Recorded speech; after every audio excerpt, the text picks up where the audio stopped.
Dans les années 50, le Congo belge est une colonie belge, tout comme le Rwanda et le Burundi. Le Rwanda et le Burundi sont deux anciennes colonies allemandes qui sont devenues belges après la Première Guerre mondiale. Contrairement au Congo belge, qui était un État indépendant appartenant au roi des Belges à titre personnel jusqu'en 1908. Comme beaucoup de pays, la Belgique est membre de l'ONU et s'est engagée dans la décolonisation. Alors Belgique, le Congo, il faut le rendre indépendant, Oui ONU, je suis justement en train d'y réfléchir.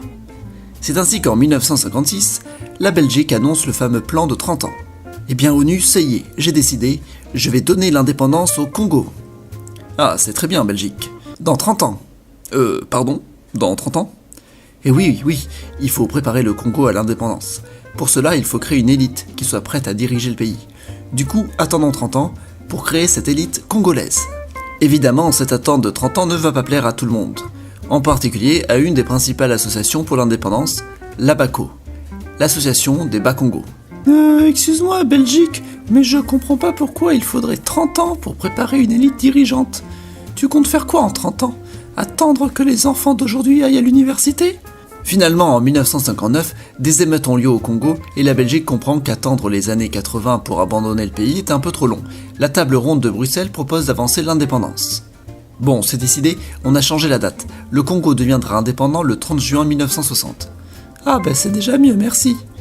On organisera des élections juste avant l'indépendance pour que vous puissiez savoir qui gouvernera le pays. Les 11 et 22 mai 1960 ont ainsi lieu les premières élections générales congolaises. Les hommes de plus de 21 ans sont appelés à voter pour élire des représentants de leur province. Les représentants des provinces éliront les représentants du pays. Le mouvement national congolais arrive en tête des élections. Ce parti avait même fait une coalition qui, elle aussi, arrive largement en tête. L'ABACO, qui était devenu un parti politique entre-temps, ne fait pas partie de la coalition précédemment citée, mais arrive en 3e position pour le nombre de votes. Cependant, au final, aucune coalition n'a la majorité, et même pas le quart des voix. Il y a donc une certaine difficulté à trouver un chef d'État. Le 21 juin, Joseph Kasavubu, le président de l'ABACO, est élu président de la République par le Parlement. Le 24 juin, il désigne le président du mouvement national congolais comme Premier ministre, c'est Patrice Lumumba. Le 30 juin 1960, le Congo devient indépendant, le gouvernement est prêt. Youpi, je suis un pays indépendant, vive le 30 juin 1960. Évidemment, le Congo n'était pas encore pleinement prêt à son indépendance. C'est pourquoi la Belgique avait prévu de laisser encore quelques officiers sur place pour aider le nouvel État à se gérer. Mais la première mutinerie eut lieu le 5 juillet 1960, notamment à cause de dissidence entre soldats congolais et soldats belges. Les soldats congolais se rebellent contre l'armée, encore contrôlée par les Belges, notamment Emil Janssens, le chef de la force publique, qui est la force de police du nouveau pays indépendant. C'est ainsi que débute la crise congolaise. Dès le lendemain, Lumumba décide de retirer Janssens de la force publique. Après tout, laisser un Belge à la tête de la police congolaise n'était pas une bonne idée. Cependant, la situation est encore instable. Cela inquiète la Belgique dont de nombreux citoyens vivent encore sur le territoire congolais. La Belgique lance l'opération Mangrove le 10 juillet 1960. Hey Belgique, qu'est-ce que tu fais sur mon territoire ? Je suis venu pour régler les petits problèmes d'agitation. Mais je suis un pays indépendant maintenant, tu peux pas venir sur mon territoire comme ça. Ah oui, c'est vrai, j'avais oublié. Durant son intervention, la Belgique n'arrive pas à arrêter la mutinerie, mais elle reste sur place. Cette présence belge va donner de drôles d'idées à certains. Au Congo, une des provinces est particulièrement riche, c'est le Katanga. On y trouve toutes les ressources en cuivre, or et autres métaux.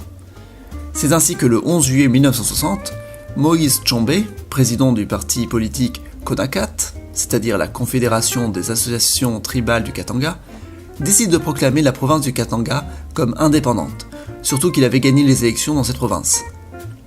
Ah ben voilà, je suis le Katanga, et je suis indépendant maintenant. Ah ben non, c'est quoi cette histoire ? Le Katanga profite à la fois de la mutinerie, mais aussi de la présence belge pour s'assurer son indépendance. Tu veux être indépendant du Congo, Katanga ? T'inquiète, moi je suis là pour t'aider. En plus, tu as plein de richesses. Hé, j'ai entendu dire que le Katanga est rempli de métaux. Moi aussi je suis avec toi, Katanga. Vive le Katanga libre. Merci beaucoup. Très content de pouvoir compter sur vous. Mais le Congo est toujours gouverné par Lumumba, et ce dernier veut lutter contre l'influence européenne en Afrique. C'est pas juste que le Katanga soit indépendant. Tout ça parce qu'il y a des richesses. Ça aurait pu nous aider à nous développer, et les Occidentaux veulent toujours tout. La Belgique, elle, est toujours sur place avec son armée. J'en ai marre de toi, Belgique. Je romps mes relations avec toi, et tu as intérêt à partir, sinon je demande l'aide de l'URSS. La Belgique se contente de rester au Katanga. Écoute, États-Unis, le Congo est en train de devenir anti-Occident et surtout, il risque de devenir communiste. Il faudrait faire quelque chose. Belgique, tu as bien raison de t'inquiéter. On va voir ce qu'on peut faire. Heureusement pour les Occidentaux, le président de la République, Kasavubu, et le premier ministre Lumumba commencent à se méfier l'un de l'autre. Kasavubu, lui aussi intéressé par les aides occidentales, propose de créer une confédération à partir des provinces congolaises. Le Sud Kasai est lui aussi proclamé indépendant, toujours avec l'aide occidentale. Finalement, le 4 septembre 1960, le président Kasavubu décide de destituer Lumumba, qui est placé en résidence surveillée. Cela rassure les Occidentaux. Bon, le marxisme n'est plus au pouvoir, donc pas d'inquiétude, je vais redevenir un pays normal maintenant. Les Occidentaux arrivent à placer Joseph Désiré Mobutu à la tête de l'armée congolaise. Ça tombe bien, c'est un pro-occidental. Toujours en 1960, en fin d'année, Lumumba prend la fuite et va dans l'est du pays où se développent des rébellions marxistes contre le pouvoir occidental au Congo. Il est finalement capturé par l'armée congolaise de Mobutu. En janvier 1961, le Katanga demande à récupérer Lumumba, surtout qu'une mutinerie éclate et risque de faire redemander le pouvoir à Lumumba. Je voudrais bien récupérer Lumumba. J'ai peur qu'en restant au Congo, ils finissent par récupérer le pouvoir. Très bien, je te le passe. Merci. Et bien voilà, plus de Lumumba. Lumumba est en effet tué le 17 janvier 1961 au Katanga. Ah, enfin, on sera tranquille maintenant. Je sais pas si c'était la meilleure façon de faire que de tuer Lumumba.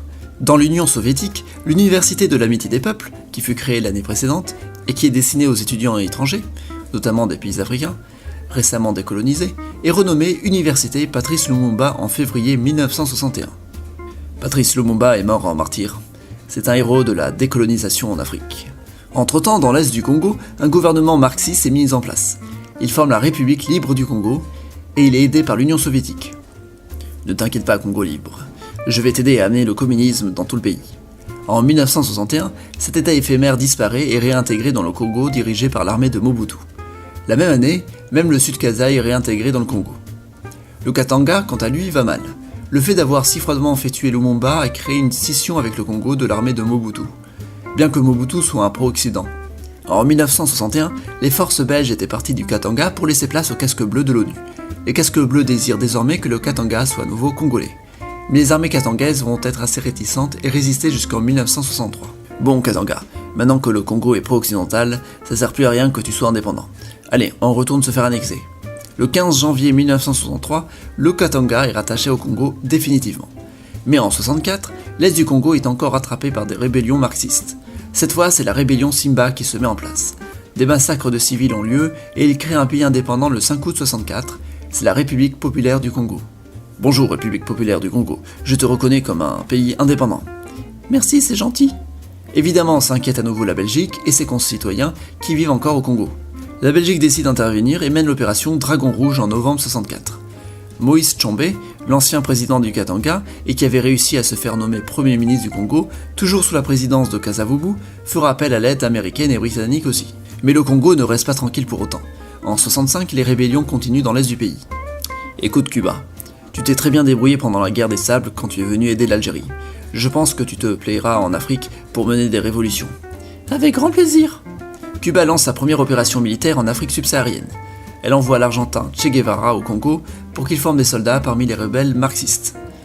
Parmi les soldats marxistes, on trouve le très jeune Laurent Désiré Kabila, qui deviendra par la suite le chef du maquis révolutionnaire au Congo. Mais bon, revenons dans la capitale. Le président est Joseph Kasavubu depuis 1960. Moïse Tshombe, lui, est Premier ministre depuis 1964, et Joseph Désiré Mobutu est le chef des armées depuis fin 60. Mais il y a des tensions entre les trois hommes. Moïse Tshombe est écarté du pouvoir le 13 octobre 1965 par Joseph Kasavubu, puis ensuite, Joseph Désiré Mobutu, qui dirige l'armée, en profite pour faire un coup d'État et écarte Kasavubu du pouvoir. Joseph Désiré Mobutu se proclame président de la République et récupère les pouvoirs de Premier ministre aussi. La dictature est instaurée. L'ancien président Joseph Kasavubu est mis en résidence surveillée. Moïse Tshombe est déclaré comme traître, mais ce dernier prend la fuite vers l'Espagne franquiste. C'est pas mal ce qui se passe au Congo. Avec cette petite dictature, le pays redeviendra bien stable. En 1966, le Congo de Mobutu décide de faire de Lumumba un héros national. Notre très cher Lumumba fut un grand héros national. Bon, voilà, ça c'est fait. Bon, c'est vrai que c'est moi qui l'ai envoyé au Katanga pour se faire tuer, mais voilà quoi. Moïse Tshombe, qui avait fui, verra son avion privé se faire détourner vers l'Algérie avec l'aide des services secrets congolais. Algérie, ça te dirait de me rendre Moïse Tshombe. Non, il a tué Lumumba, je veux le garder encore un peu. Finalement, il mourra en 69 dans une prison algérienne. Désormais, le Congo est une dictature dirigée par Mobutu, et ce, pendant encore 30 bonnes années. Mais ça, c'est une autre histoire.